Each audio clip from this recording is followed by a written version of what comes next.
You ask Tiger to solve. This deals with linear equations with one unknown. The final result is y equals 7. Let's solve it step by step. Simplify the expression. Group like terms. Simplify the arithmetic. Group all y terms on the left side of the equation. Subtract 7y from both sides. Group like terms. Simplify the arithmetic. Group like terms. Simplify the arithmetic.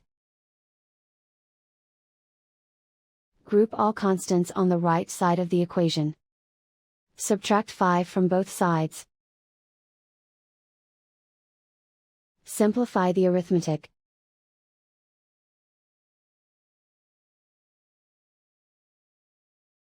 Convert the y into a positive number.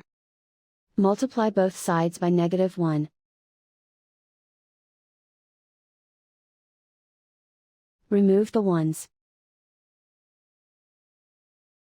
Simplify the arithmetic. And so the final result is y equals 7.